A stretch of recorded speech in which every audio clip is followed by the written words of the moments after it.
mag ak ndaw ba ci man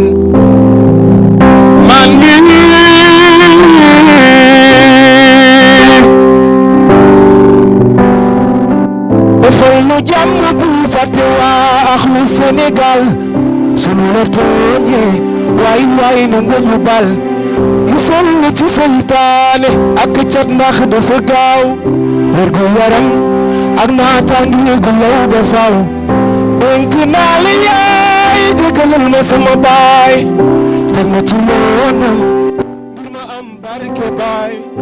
Je suis honoré de présider aujourd'hui à la place de son Excellence M. Bassirou Diomaye Faye, président de la République du Sénégal, qui aurait été avec vous aujourd'hui s'il n'avait pas été appelé par son agenda international, la cérémonie d'ouverture de la 74e session extraordinaire du Comité des ministres de l'Agence pour la sécurité et la navigation aérienne en Afrique et à Madagascar, à SECNA. Je remercie tous les ministres des pays membres de la SECNA qui ont bien voulu rehausser de leur présence ces présentes assises. Au nom de son Excellence donc, Monsieur le Président Bassirou Diomaye Diakhar Faye, du gouvernement et du peuple sénégalais, je leur souhaite la chaleureuse bienvenue en terre sénégalaise. Au-delà de vos délibérations, je vous encourage vivement à profiter de l'hospitalité de notre pays et à découvrir les nombreuses merveilles qu'offre la terre de la Teranga. Mesdames, Messieurs, comme vous le savez, le trafic aérien en Afrique devrait croître à moins de 4,6% par an au cours des 20 prochaines années, contre une moyenne mondiale de 3,5%. Et cette croissance serait alimentée par l'urbanisation rapide, l'augmentation des revenus et la forte croissance démographique. Par ailleurs, l'implémentation du marché unique du transport aérien africain, lancé en 2018, qui constitue l'un des 12 projets phares de l'agenda 2063 de l'Union africaine, devrait permettre la création de 300 000 emplois directs et de 2 millions d'emplois indirects sur le continent, et l'augmentation du PIB africain de 4,2 milliards de dollars. Ces chiffres mettent en exergue l'importance du transport aérien qui constitue un moteur clé du développement économique de l'Afrique, avec des perspectives de croissance significatives à moyen et long terme. Nos différents États membres de la SECNA n'ont cessé, au fur des ans, de prendre des initiatives pour développer leur transport aérien et en faire des outils au service du développement de leur pays et de l'Afrique. Au titre de ces initiatives, je peux citer la construction de nouveaux aéroports, le lancement de nouvelles compagnies aériennes et la mise en œuvre de projets aéroportuaires structurants tels que les académies des métiers de l'aviation et autres centres de maintenance des avions. Cependant, je dois reconnaître avec vous et l'ensemble des analystes que les progrès réalisés ont été facilités par l'existence d'un atout majeur pour tous nos pays dans le domaine du transport aérien. Et cet atout s'appelle ASECNA, qui est un formidable outil de coopération créé il y a 65 ans à 260 km d'ici, à Saint-Louis du Sénégal. La SECNA est non seulement un instrument d'intégration majeur, mais surtout le bras technique des États pour un développement harmonieux du secteur des transports aériens. Nous devons tous continuer d'œuvrer à son élargissement à d'autres États africains. 19 États, c'est déjà bien, bientôt certainement un 20e, mais nous considérons que l'ensemble des États africains devraient et pourraient faire partie de la SECNA. Mesdames, Messieurs, Au fil des années, la solidarité sur laquelle a été bâtie la SECNA s'est renforcée et l'agence est devenue un centre d'excellence mondialement reconnu, certainement la plus grande agence au monde.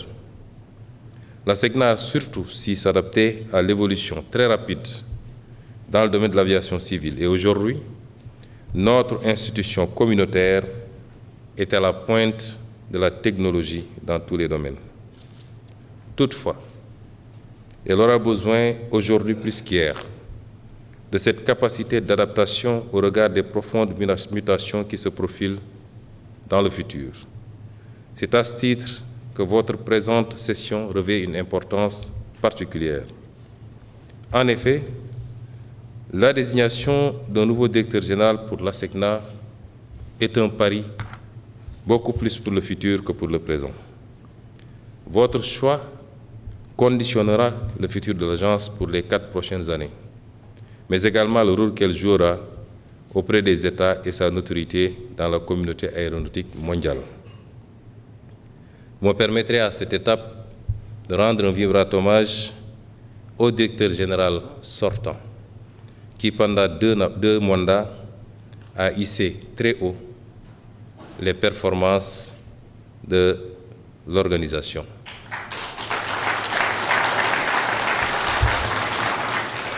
Monsieur le directeur général, recevez les félicitations de son Excellence, Monsieur le Président de la République, Bassirou Diomaye Faye, et au-delà, certainement, de tous les chefs d'État membres de la SECNA. Tout à l'heure, dans la salle, vous nous parliez de l'initiative Ciel unique pour l'Afrique. La SECNA doit inspirer nos États dans ce laborieux exercice d'unification dans la pacification de notre continent, dans tous les domaines politiques, défense, diplomatie, mais surtout dans la construction d'un marché ouvert à tous les Africains, pour et par les Africains. En effet, les bouleversements et les évolutions qui se profilent au cours des prochaines années dans le monde aéronautique commandent à la SECNA une veille permanente afin de profiler davantage des opportunités qu'offrent certaines nouvelles technologies. La navigation par satellite, l'intelligence artificielle, l'expansion des drones, les évolutions dans le domaine des télécommunications, la nouvelle génération d'équipements de navigation installés sur les aéronefs, les projets de construction d'aéroports modernes dans la plupart des pays membres de l'agence, les menaces d'actes illicites contre les aéronefs et les installations aéroportuaires, la forte croissance du trafic aérien attendue dans les prochaines années en Afrique sont autant de données à prendre en compte dans la stratégie de développement croissance de la SECNA. Au cours de cette session dédiée à la désignation du nouveau directeur général de l'agence, je vous invite donc à avoir à l'esprit que les États membres, les clients de la SECNA, que sont les compagnies aériennes, et le personnel de la SECNA, attendent avec espoir que l'institution soit dotée de managers compétents et visionnaires, capables de porter les ambitions de l'agence pour le futur. C'est un exercice difficile. Et l'autre jour, en discutant avec le président de la République, il me dit, le vote se fait maintenant à main levée. Je lui ai dit, ça rend les choses beaucoup plus difficiles. Parce qu'il faut choisir, c'est des frères qui doivent choisir entre des frères. Et personnellement, mon choix est très facile. J'aurais voté pour celui qui réunit les critères d'être à la fois le plus grand et le plus court, le plus clair et le plus noir.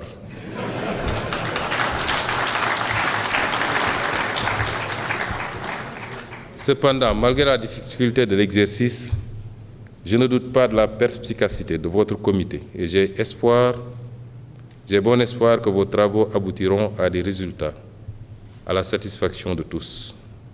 D'ores et déjà, je puis vous assurer que, sous l'autorité de son Excellence, Monsieur le Président de la République, nous suivons avec intérêt les activités de la SECNA, dont Dakar abrite le siège depuis un demi-siècle.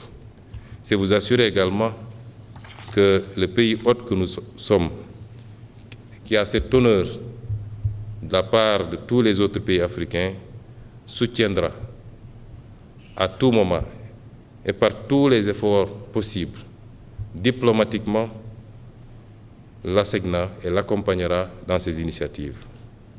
Mon gouvernement ne ménagera aucun effort pour apporter tout l'appui politique et institutionnel nécessaire à l'ASECNA, comme le Sénégal l'a du reste fait depuis la création de l'agence. En souhaitant plein succès à vos travaux, je déclare ouverte la 74e session extraordinaire du Comité des ministres de l'ASECNA. À cette occasion, je suis particulièrement honoré de prendre la parole devant cet aréopage de personnalités au nom de mes collègues ministres des membres des pays de l'ASECNA pour exprimer ma profonde reconnaissance à son Excellence Bassirou Diomaye Faye, président de la République du Sénégal, au gouvernement et au peuple sénégalais pour l'accueil particulièrement chaleureux réservé aux participants de cette session extraordinaire de notre comité. Je saisis également cette opportunité pour remercier au nom de mes collègues, M. Malick Ndiaye, ministre des Infrastructures, des Transports terrestres et aériens de la République du Sénégal, pour les excellentes conditions mises en place pour la bonne tenue de nos travaux et pour la parfaite organisation de notre session dans ce pays de la Teranga aux traditions légendaires d'hospitalité. Mesdames et Messieurs les ministres, je n'ai nullement besoin de vous rappeler l'importance de notre présente session extraordinaire. En effet, lors de notre dernière réunion en juillet, nous nous étions accordés sur l'impérieuse nécessité de conduire avec la plus grande rigueur le processus de sélection du nouveau directeur général de l'ASECNA. À présent, toutes les étapes devant conduire à la nomination du futur patron de notre agence communautaire sont achevées et les dossiers de candidature seront soumis à votre sage décision.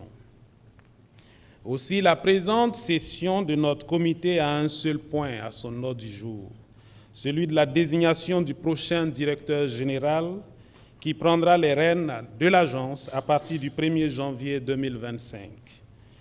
Au regard de l'importance et de la complexité de ces missions, la nomination d'un manager pour l'ASECNA est assurément une décision de grande portée pour nos États.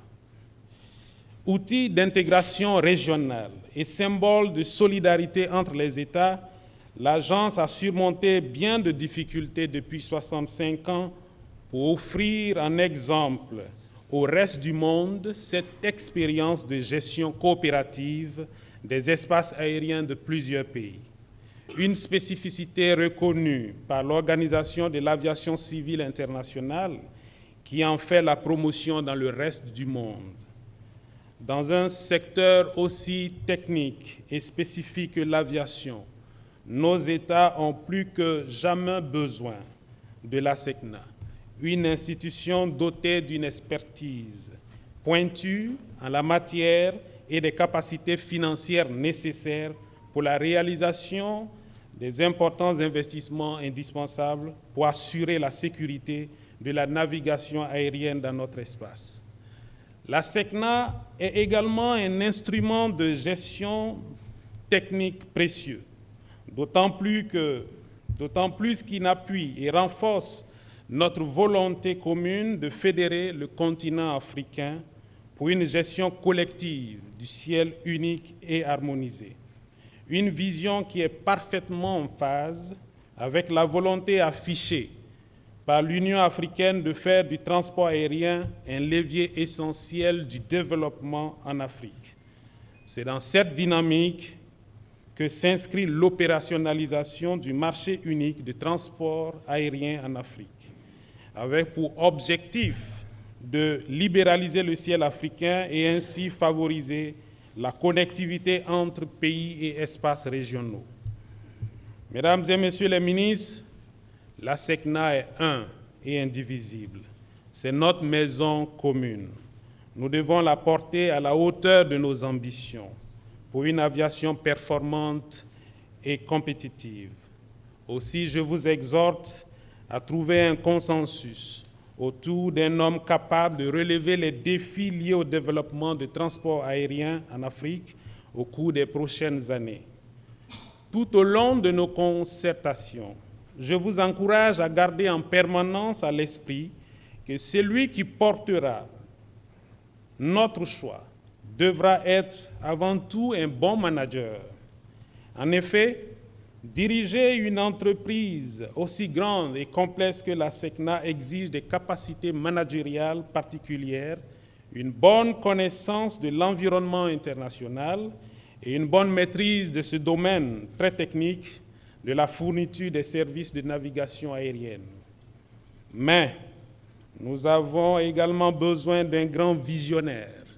À ce titre, le futur directeur général devra être doté d'une capacité à anticiper les évolutions futures dans le domaine technologique afin d'opérer des choix stratégiques les plus adéquats pour faire de la SECNA le meilleur fournisseur de services de navigation aérienne sur le continent.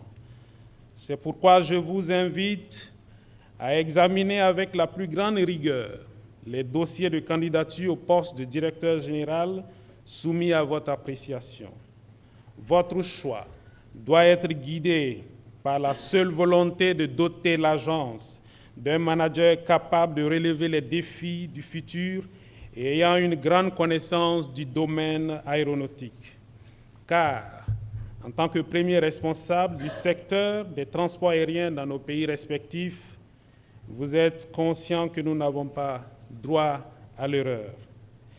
Les défis qui se posent à nos États dans le domaine de l'aviation civile sont énormes et conditionnent le développement harmonieux de nos économies. Mesdames et messieurs, malgré une conjoncture difficile ces dernières années, marquée notamment par la crise sanitaire du coronavirus, qui a impacté négativement le secteur aérien mondial, la SECNA a réalisé d'importants investissements pour améliorer la sécurité dans notre espace commun et assurer la formation de centaines de cadres spécialisés. C'est pourquoi je voudrais, à votre nom à tous, rendre hommage au directeur général sortant pour le formidable travail accompli au cours de son mandat. Monsieur le directeur général,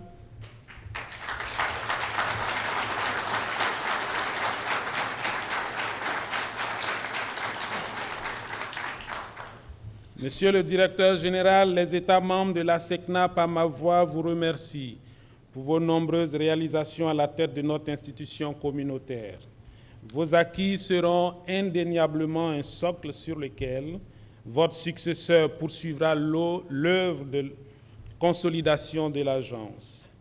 Avant de conclure mon propos, je réitère mon appel pour le choix éclairé d'un directeur général compétent, doté de grandes capacités managériales et d'une vision pour conduire l'agence au cours des 4 prochaines années.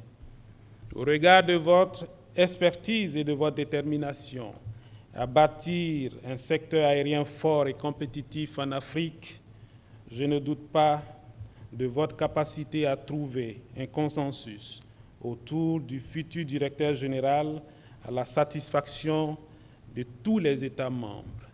Sur cette note d'espoir, je souhaite plein succès à nos travaux. Je vous remercie pour votre aimable attention. Without you, our life is nothing. Protect me, let me do my thing, Lord.